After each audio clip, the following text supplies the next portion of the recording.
Hey guys, it's Kenny here with the Fantasy Golf Degenerates and the FantasyFanatics.com, bringing you my cash game cornerstones for this week's Travelers Championship. Now, before we get into this week, let's recap my cash game cornerstone picks for the U.S. Open. It was a wild week. The top three golfers in the world missed the cut. Jon Rahm missed the cut. Adam Scott missed the cut. If you listen to me on the Pat Mayo Hour and on the podcast, all Rory, Day, and Rahm were all fade picks for me, so hopefully you saw that. Didn't get Adam Scott right, though. He was one of my 4 picks last week. He missed the cut. The other 3 picks were Ricky Fowler, Matt Kuchar, and Kevin Kisner. Fowler was my pick to win. He fell a little bit short on Sunday, finishing in 5th place. A good finish, but he needs to get this major here soon, and I think he will. Adam Scott, of course, missed the cut at 8,800, but his ownership levels in cash games were sky high, so it didn't hurt too bad. And with all the other big-name golfers that missed the cut, it wasn't really that bad of a miss. Kuchar did his usual thing, finishing in 16th place, another top 25 notched in his belt for the golfer with the most top 25s on tour since 2010. And Kevin Kisner made the cut, but was well down the leaderboard in 58th place. I used these 4 guys and added Molinari, who missed the cut, and Brennan Grace, who made the cut and finished in 50th. Crazily, I cashed with ease all across the board, so even with a 3 out of 4 week, I'd still consider it partially successful. It was a unique week, but if you avoided the big 3 in Rahm, you probably did okay. Now, this week at the Travelers, we have a really solid field for a tournament a week after a major. I don't know what the Travelers Insurance Group pulled, but they got Rory Spieth, Day, Snedge, Justin Thomas, Reed, and a whole other bunch of big names to play this week. The tournament is played at TPC River Highlands. Give me 1 second. At TPC River Highlands, which is the 6,841-yard course with 2 par 5s and 4 par 3s.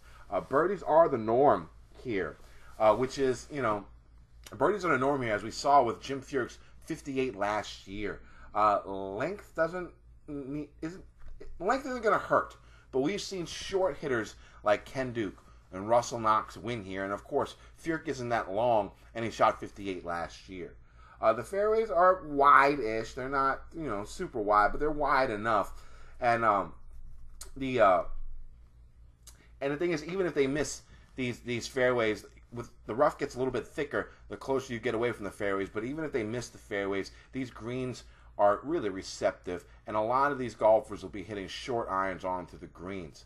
The greens are on the small side, but 67% of all approaches over the years still land on the putting surface. For a more detailed course description, check out my article on the Moosonomics part of rotocurve.com this week.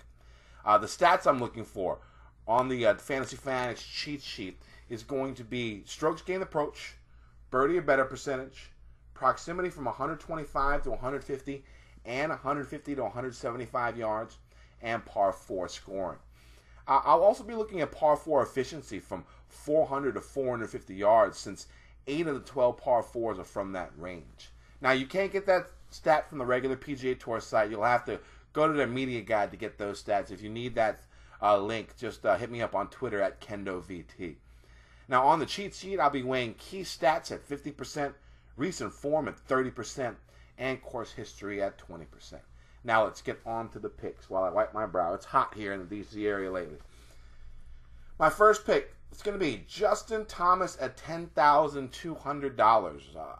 I don't think Rory or Day are going to miss the cut, and I do like Spieth a lot this week, but I'm going to save the $1,000 plus and go with JT. Thomas had a disappointing Sunday at the U.S. Open, but I think he can bounce back at a course where he finished 3rd at last year.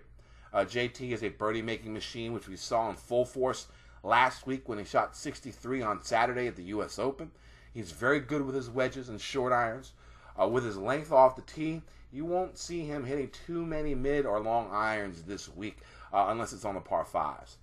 He's 4th in par 4 efficiency from 400 to 450 yards, and he's 4th in strokes gained approach for the year. He's been putting well all season. Now, he's still searching for that first win on the continental United States, and, I think he has a shot this week. My next pick, and my official pick to win, is going to be Brandt Snedeker at $9,400.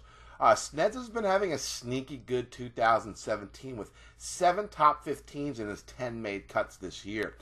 His approach game for the year has only been a bit above average, but he was 4th in greens in regulation last week at the U.S. Open, and he is 7th in par 4 efficiency from 400 to 450 yards.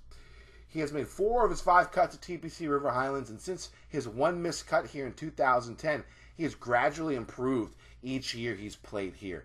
In 2011, he finished 24th. In 2014, he finished 11th. And in 2015, he finished 10th. He's 19th in birdie or better percentage for the year. He's an elite putter. Hits his wedges and short irons very, very well. So I definitely like Snedeker this week. He's been trending up and trending towards a win, and I think he can get it this week.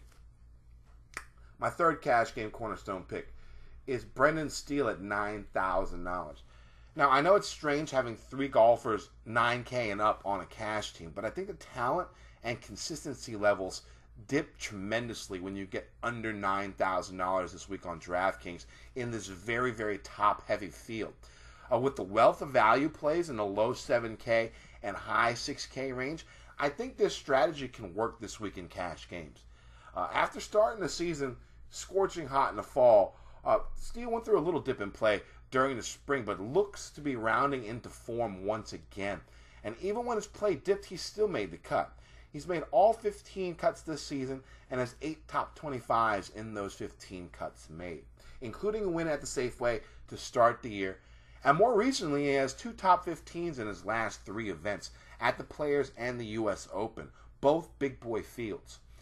He has made 5 of 6 cuts here at TPC River Highlands and has not finished outside the top 25 in any of those 5 cuts made. He's a birdie maker who plays par 4 as well and is 2nd this season in par 4 efficiency from 400 to 450 yards. My final pick, it's going to be Webb Simpson at 6,900. Webber, he's been on a decent run lately, making 5 of his last 6 cuts on tour with 3 top 16s. He's a tee to green machine and he's ranked 24th in strokes gained tee to green, and he's great with his irons, ranking 11th in strokes gained approach. He's also good at par 4s. He's good with his short irons, ranking inside the top 45 in both proximity from 125 to 150 and 150 to 175 yards. When it comes to par 4 efficiency from 400 to 450 yards, he's actually ranked 37th for the year as well, so he's pretty good at that too. Everyone knows his problem is his putter, but he's been putting a bit better the last month or so, ever since he switched his putting grip to the Kuchar left-hand high grip. In his 5 recent made cuts, he's actually gained strokes putting in 3 of them. This course also has had poor putters fare well, as we saw with Russell Knox's win last year, Ken Duke's win a few years ago, and Bubba's 2 wins here. Webb has had success here in the past, making all 7 of his cuts at TPC River Highlands with a couple of top 15s. If he can get his putter going, there's a chance he could surprise this week. And at worst, I think he still makes the cut. So, let's recap my 4 cash game cornerstone picks for the Travelers Championship. They are Justin Thomas at $10,200, Brandt Snedeker at $9,400, Brendan Steele at $9,000, and Webb Simpson at $6,900. Like I said earlier, it's rare when I have 3 golfers over $9,000 in my cash lineup, but I think that you want as many studs as possible this week in a very, very top-heavy field. Now, if you use these 4 golfers this week, it still leaves you $14,500 under the cap, and there are a ton of value plays in the lower 7K range. I think it'll be easy to fill out the rest of your lineup, with the $14,500 left. Okay, so that's it for this week. Make sure you check out all that thefantasyfanatics.com has to offer. Good luck, and let's win some money.